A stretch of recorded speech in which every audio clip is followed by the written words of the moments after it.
This is Frankenstein, Volume 1, Letter 1. To Mrs. Seville, England, St. Petersburg, December 11th, 17. You will rejoice to hear that no disaster has accompanied the commencement of an enterprise which you have regarded with such evil forebodings. I arrived here yesterday. My first task is to assure my dear sister of my welfare and increasing confidence in the success of my undertaking. I am already far north of London. As I walk in the streets of Petersburg, I feel a cold northern breeze play upon my cheeks, which braces my nerves and fills me with delight. Do you understand this feeling? This breeze, which has traveled from the regions towards which I am advancing, gives me a foretaste of those icy climes.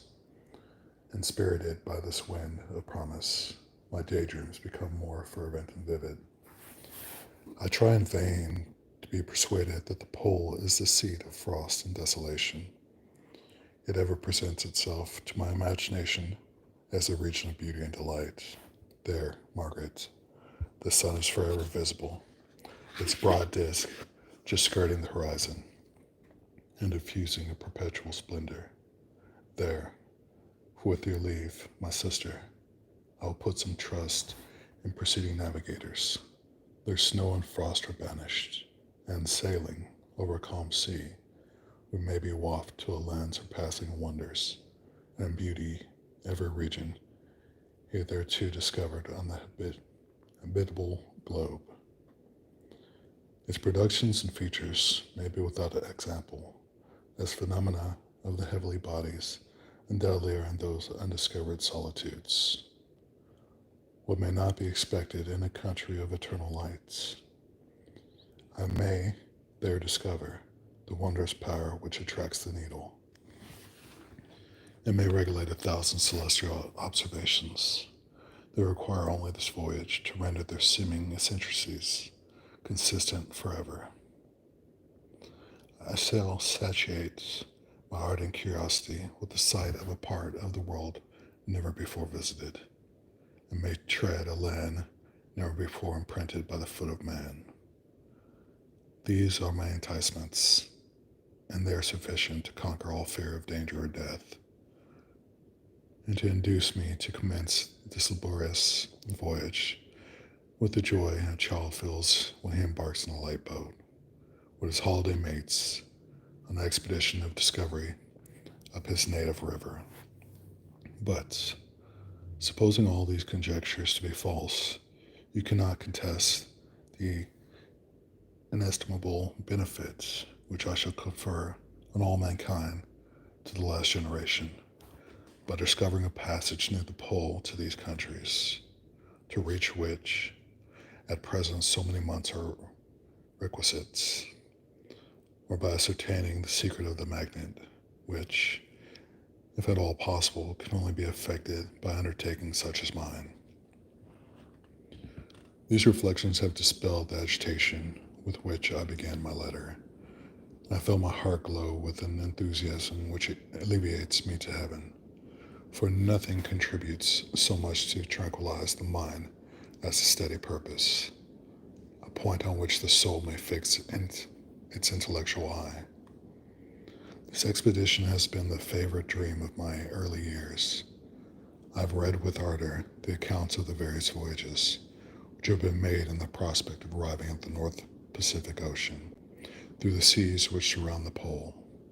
You may remember that a history of all the voyages made for purposes of discovery composed the whole of our good Uncle Thomas's library. My education was neglected, yet I was passionately fond of reading. These volumes were my study day and night, and my familiarity with them increased that regret which I had felt as a child, on learning that my father's dying injunction had forbidden my uncle to allow me to embark in a seafaring life. These visions faded when I perused, for the first time, those poets whose effusion entranced my soul and lifted it to heaven. I also became a poet, and for 1 year living in a paradise of my own creation, I imagined that I also might obtain a niche in the temple where the names of Homer and Shakespeare are consecrated. You are well acquainted with my failure and how heavily I bore the disappointment. But just at that time I inherited the fortune of my cousin. My thoughts were turned into the channel of their earlier bents. 6 years have passed since I resolved on my present undertaking. I can, even now, remember the hour from which I dedicated myself to this great enterprise.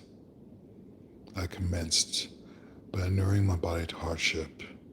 I accompanied the whale fishers on several expeditions to the North Sea. I voluntarily endured cold, famine, thirst, and a want of sleep.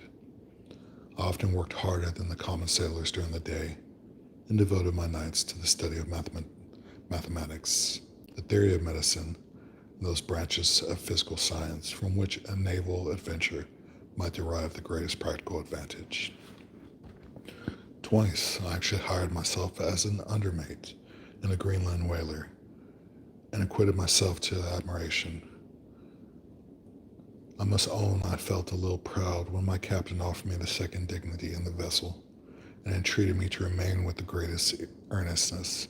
So valuable did he consider my services. And now, dear Margaret, do I not deserve to accomplish some great purpose? My life might have been passed in ease and luxury, but I preferred glory to every enticement that wealth placed in my path. Oh, that some encouraging voice would answer in the affirmative. My courage and my resolution is firm, but my hopes fluctuate, and my spirits are often depressed. I'm about to proceed on a long and difficult voyage, the mercies of which will demand all my fortitude. I'm required not only to raise the spirits of others, but sometimes to sustain my own when theirs are failing. This is the most favorable period for traveling in Russia. They fly quickly over the snow in their sledges. The motion is pleasant and, in my opinion, far more agreeable than that of an English stagecoach. The cold is not excessive, if you are wrapped in furs, a dress which I have already adopted. For there is a great difference between walking the deck and remaining seated motionless for hours, when no exercise prevents the blood from actually freezing in your veins. I have no ambition to lose my life on the post road between St. Petersburg and Archangel. I shall depart for Laddertown in a fortnight or 3 weeks. My intention is to hire a ship there, which can easily be done by paying the insurance for the owner, and to engage as many sailors as I think necessary among those who are accustomed to the whale fishing. I do not intend to sail until the month of June. And when shall I return? Ah, dear sister, how can I answer this question? If I succeed, many months, perhaps years, will pass before you and I meet. If I fail, you will see me again soon, or never. Farewell, my dear, excellent Margaret. Heaven shower down blessings on you and save me, that I may again and again testify my gratitude for all your love and kindness. Your affectionate brother, R. Walton.